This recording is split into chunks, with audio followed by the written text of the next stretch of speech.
O que estou passando não é nada agradável. Alguns dizem que é merecido, que eu tenho isso por ser mulherengo e por trair mulheres. Há anos me amaldiçoaram por ser namorador. A gente acha que ficar saindo com uma e depois com outra não traz consequências. E não traz quando ambos são solteiros e jovens. Mas se envolver com mulheres casadas e enganar todas que aparecem no seu caminho, já é outra coisa. Meu nome é Sérgio, tenho 48 anos e já faz vários anos que me amaldiçoaram. Deixem-me esclarecer que não me sinto à vontade contando minha experiência, mas talvez sirva de algo, seja para homens ou mulheres. No fim das contas, somos humanos, e ninguém está imune a que algo parecido com o que aconteceu comigo possa acontecer. Aos 12 anos de idade, descobri que meu pai traía minha mãe. Foi por acaso. Eu voltava da escola quando o vi entrando em uma casa a algumas quadras de onde morávamos. Era uma mulher mais jovem que minha mãe. Ela o recebeu com um beijo. A verdade é que me afetou ver outra mulher beijando meu pai. Não reclamei, pois naquela época a gente respeitava os pais. 2 horas depois, meu pai voltou. Eu estava fazendo minha lição de casa. Ele entrou em silêncio no meu quarto, sentou e começou a conversar comigo. Eu não queria olhar para ele. Estava irritado pelo que ele estava fazendo com minha mãe. Ele me disse que me tinha visto e sabia que eu também o tinha visto. Explicou que era normal um homem ter sua família, mas que, como homem, havia mulheres que despertavam desejo e com as quais ele tinha aventuras, para saciar a vontade ou porque elas davam o que a esposa não dava. Na minha pouca idade, não entendi nada do que ele me disse. Ele começou a falar sobre relações entre homens e mulheres e que chegaria minha hora de estar com uma mulher completamente nua. Mas me avisou para não contar nada à minha mãe, que pelo bem da família era melhor eu manter a boca fechada. E de fato foi o que fiz. Meu pai era um daqueles homens à moda antiga. O macho, o que manda, o que acha que tem direito de maltratar a esposa e os filhos. Um péssimo exemplo a seguir. Fiquei calado, nunca disse nada à minha mãe ou às minhas irmãs. Não por respeito, mas por medo dele. Quando completei 15 anos, ele me disse para me arrumar bem, porque sairíamos à noite. Vesti minha roupa nova e por volta das 9 da noite ele chegou. Eu já estava quase dormindo quando ele entrou no meu quarto para me levantar e irmos. Ele dirigiu por um bom tempo até chegarmos a uma casa onde a música estava no último volume. Havia muitas mulheres e homens dançando.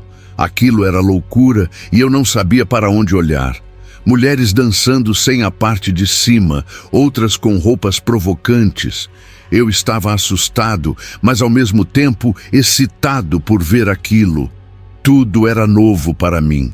Uma mulher me esperava em um quarto iluminado por luzes vermelhas. Ela só vestia uma bata translúcida, na qual dava para ver tudo. E se eu reforço isso, é porque era assim mesmo. A nudez dela quase me fez sair correndo. Nunca tinha estado diante de uma mulher daquele jeito. Ela me chamou de gatinho, pegou meu ombro e disse ao meu pai para me deixar um pouco com ela, que cuidaria de mim. Meu pai saiu rindo e fechou a porta. Eu estava nervoso e queria fugir dali, mas Nicole, como se chamava, não deixou. Aconteceu o que tinha que acontecer, e por um momento me senti violado, mas depois, não mais. Depois de um tempo, meu pai entrou e me disse para me vestir. Foi o que fiz, e ele pagou pelos serviços da Nicole. A mulher me chamou de gatinho e disse que quando eu quisesse voltar, que voltasse, mas com dinheiro na mão. Como vocês podem imaginar, meu pai me proibiu de contar à minha mãe ou às minhas irmãs o que aconteceu naquela noite. Ele parecia feliz, pois tinham me feito homem, e eu só pensava em tudo o que aquela mulher tinha feito comigo. A partir daquela noite, minha vida mudou completamente. O dinheiro que me davam para a semana, eu guardava para voltar a ver Nicole. Mas, como eu era menor, não me deixaram entrar, nem mesmo com dinheiro para pagar pelo serviço. Então percebi que não precisava pagar a elas, pois no ensino médio e na faculdade dei vazão às minhas vontades. Era igual ao meu pai. Usava as mulheres para satisfazer minhas necessidades. Não percebia isso naquela época, só muitos anos depois.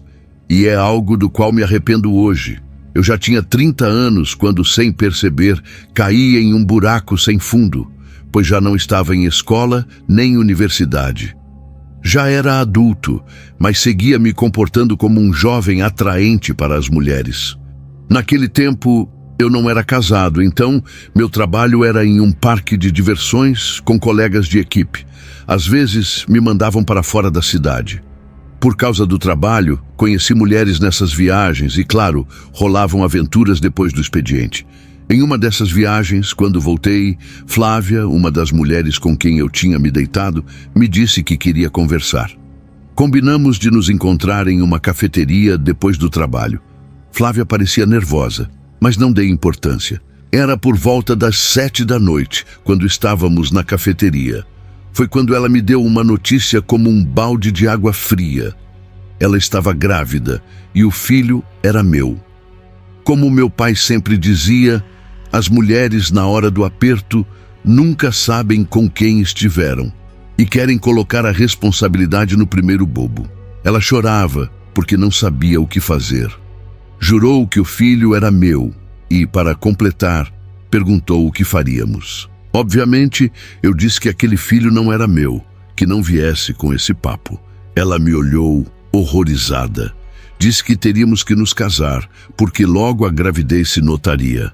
Repeti que desde o começo da nossa relação, eu tinha deixado claro que ela deveria se cuidar, que não queria que aquilo acontecesse. Tirei dinheiro da carteira e disse que ela já sabia o que tinha que fazer e que eu não tinha certeza de que era meu. Antes de ir embora, a vi chorando, mas não me importei com nada do que ela pudesse fazer. Poucas semanas depois, ela perdeu o bebê e nunca mais falou comigo. Depois conheci Irene, uma mulher com um corpo dos sonhos, pele morena e olhos verdes. Com ela, me diverti bastante, mas quando começou a ficar possessiva e a falar em casamento, eu disse que isso não fazia parte dos meus planos, que o nosso caso era só uma aventura e nada mais, e que se ela quisesse continuar daquele jeito, tudo bem, mas sem relacionamento sério. Os olhos dela brilharam de raiva, mas logo fingiu que estava tudo bem. Eu já tinha 35 anos quando conheci Paloma.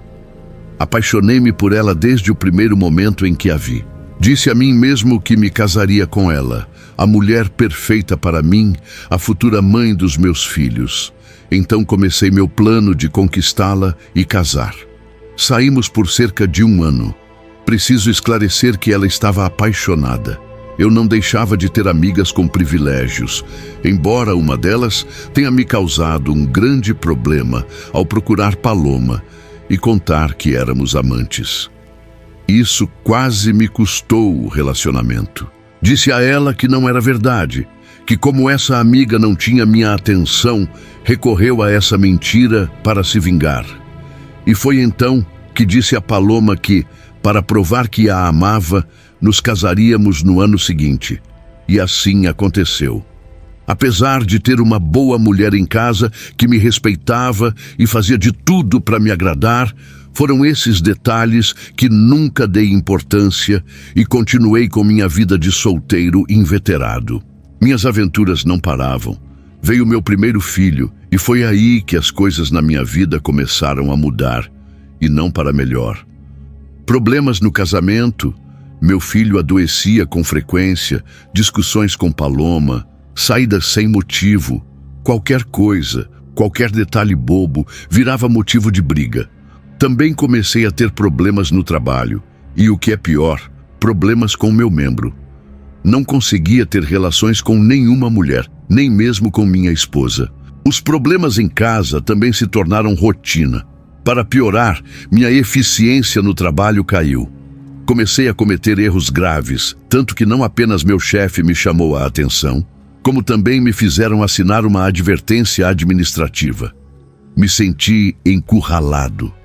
Era evidente que meus fracassos pessoais e profissionais estavam me arrastando para um labirinto sem saída. Meu casamento foi por água abaixo quando a tragédia chegou sem ser convidada. Meu menino, meu lindo menino, faleceu. Ele tinha uma bactéria no corpo que nenhum médico conseguiu detectar a tempo. Enterrar meu filho foi como se tivessem me enterrado junto com ele. Paloma se fechou em sua dor. Não me dizia nada, não falava, não comia. Eu precisava trabalhar e não podia cuidar dela. Então pedi à minha sogra que ficasse com ela enquanto eu estava fora. Haviam-se passado apenas 2 meses desde a morte do nosso filho quando cheguei em casa. Tudo estava escuro. Ele tinha uma bactéria no corpo que nenhum médico conseguiu detectar a tempo.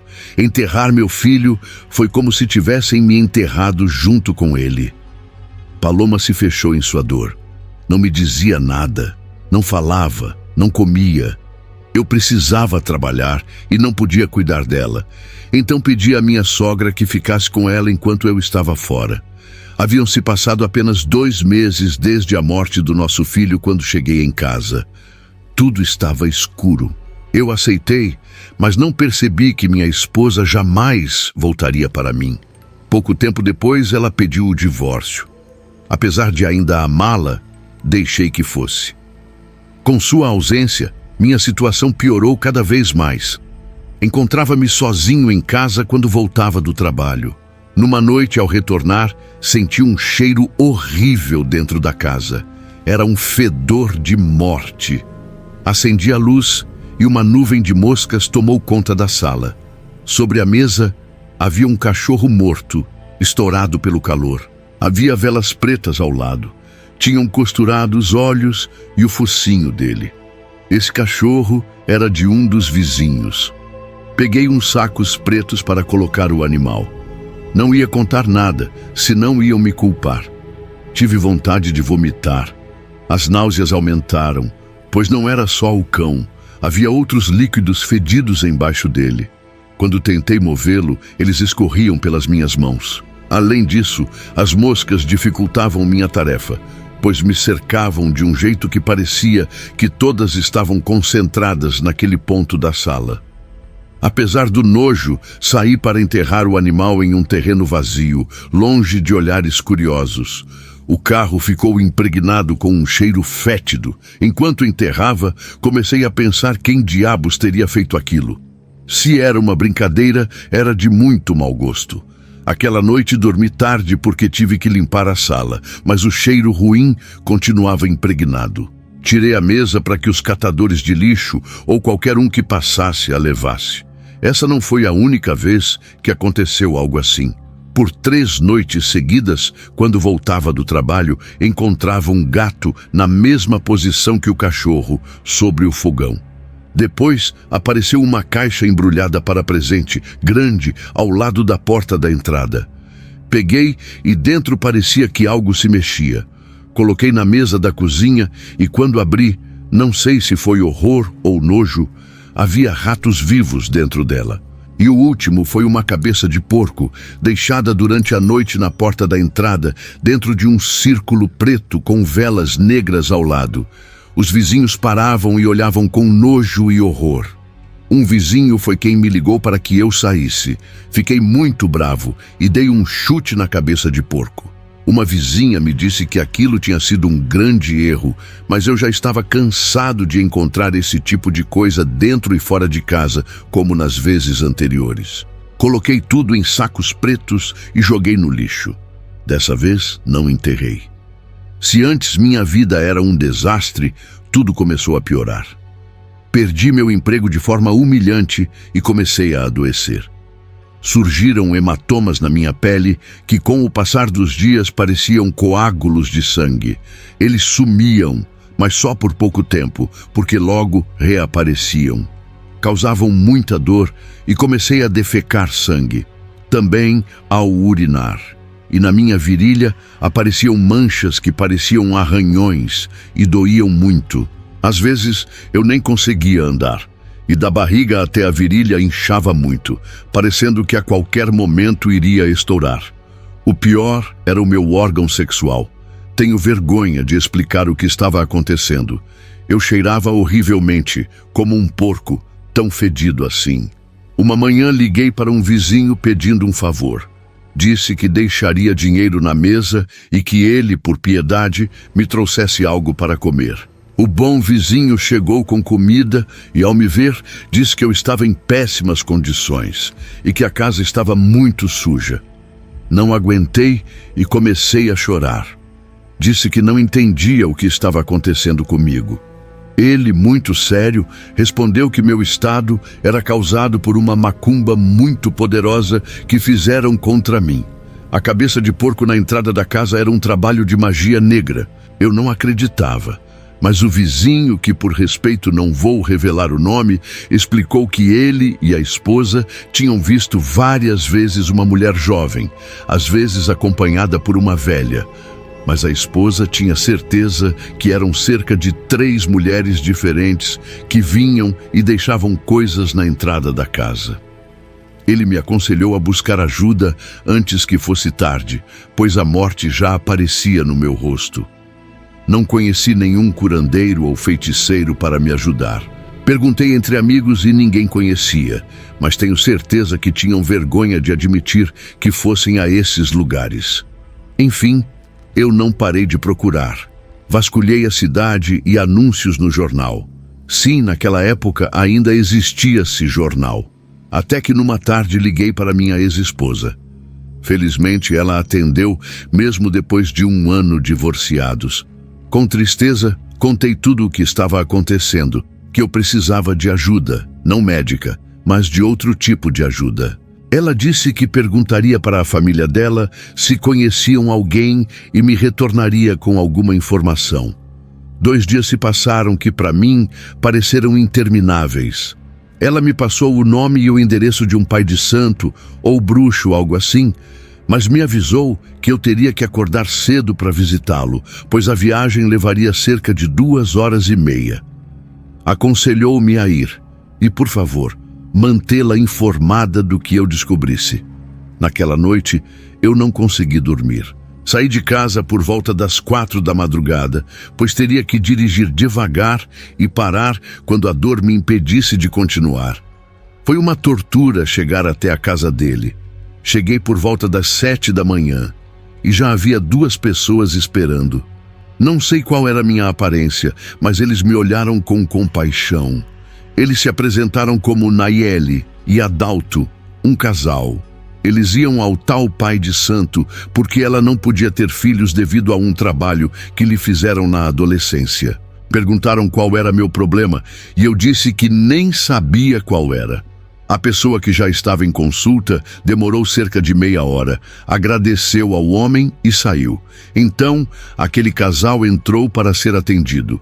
Enquanto esperava, mais pessoas chegaram, desde idosos até jovens.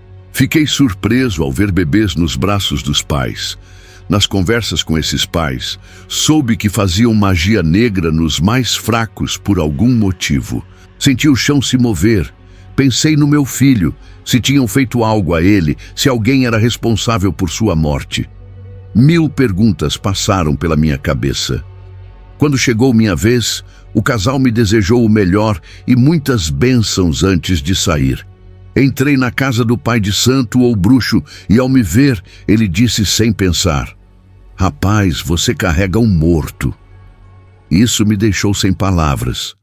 Sem que eu explicasse o motivo da visita, ele disse que o dano que eu tinha era porque andava de cama em cama, enganando mulheres com promessas que nunca cumpri.